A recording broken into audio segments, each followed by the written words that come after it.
திடீர்னு எனக்கு உடம்பு சரியில்லாம ஆயிடுச்சு. நான் ஒரு வருஷமா படுக்கையில இருந்தேன். என் தாயாரு எங்க வேணாலும் என் பிள்ளைய எப்படியாவது சுகமாக்கணும்னு சொல்லிட்டு எப்படியாவது என் பிள்ளைக்கு ஒரு அற்புதம் நடக்கணும்னு சொல்லி எங்க பார்த்தாலும் சொல்ற இடம் கூட்டு போனாங்க. எங்கேயுமே சரியாகல. அப்புறமா ஒருத்தங்க மூலியமா பிள்ளைய சர்ச்சைக்கு கூட்டுவாங்க, பிள்ளைய சரி பண்ணிடுவாங்க, ஜெபம் பண்ணுவாங்க உங்களுக்காக அப்படின்னு சொல்லி ஒரு வருஷமா நான் படுக்கையில இருந்தேன். என் ஆண்டவராகிய இயேசு கிறிஸ்து என்னை தொட்டார், என் பாவங்களை மன்னித்தார், என்னை இன்னைக்கு ஜீவனோட இந்த பூமியில வைத்திருக்கிறார்.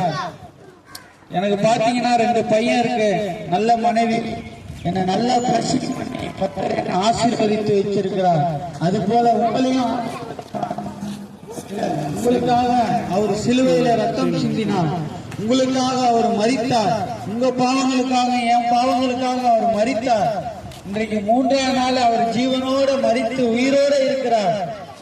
என் ஆண்டவராகிய இயேசு உங்களுக்கு சமாதானம் கொடுப்பார், உங்களுக்கு சந்தோஷத்தை கொடுப்பார், உங்களுக்கு வாழ்வு அளிப்பார், புது வாழ்வு அளிப்பார்.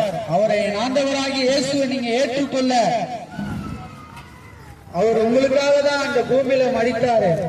நம்ம நல்லா இருக்கணும், நம்ம சுகத்தோட இருக்கணும், பலத்தோட இருக்கணும், சமாதானமா இருக்கணும் அப்படின்னு தான் பூமியில அவரு நமக்காக மரித்தார்.